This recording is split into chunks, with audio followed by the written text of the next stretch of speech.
Salut et bienvenue à tous sur Japap Universel.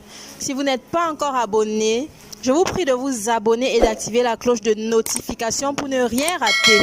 José, atteinte de dépression, quitte les réseaux sociaux. De son vrai nom Nyakrou José Priscille, elle est une jeune artiste ivoirienne née le 29 juin 1989 à Abidjan.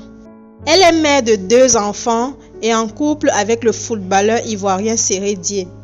Il faut noter que depuis sa liaison avec ce dernier, celle-ci est harcelée sur les réseaux sociaux au point d'être traitée de voleuse de mari, briseuse de foyer et j'en passe. Tout récemment, elle a annoncé sur son compte Snapchat qu'elle quitterait les réseaux sociaux car elle est victime de toutes sortes de paroles méchantes.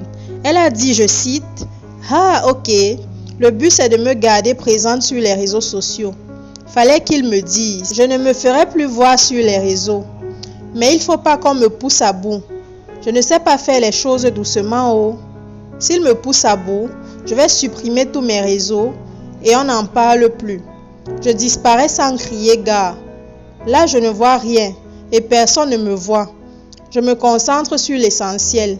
Mes enfants, aussi simple que ça. Fort est donc de constater depuis ce matin que José a bel et bien mis ses paroles en exécution. L'affaire a suscité une vague de polémiques sur la toile, parmi lesquelles l'actrice camerounaise Diane Mekongo s'est exprimée en disant, je cite, « José, la briseuse de foyer.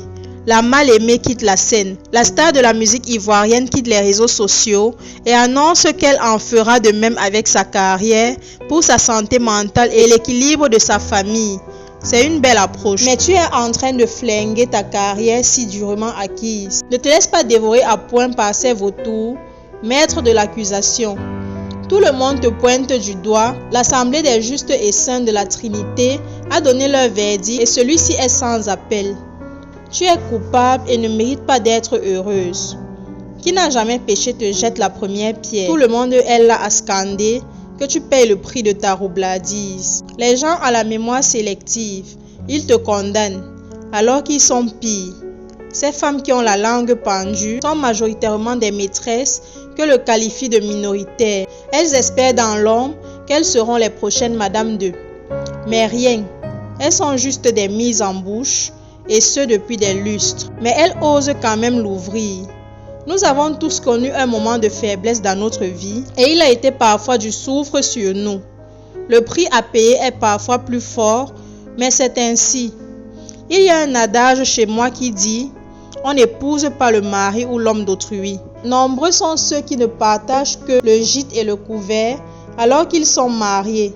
À quoi ça sert de se punir ainsi? C'est pour maintenir l'image de la famille parfaite alors que la puanteur de vos infidélités communes asphyxie votre vécu, ou alors c'est à cause des enfants, ceux-là qui auront leur histoire à écrire demain. Les remords sont pour les morts. Les vivants agissent en conséquence. Quand l'alchimie a disparu et le cœur n'y est plus, mieux vaut partir. Et c'est ce qui s'est passé avec Séré.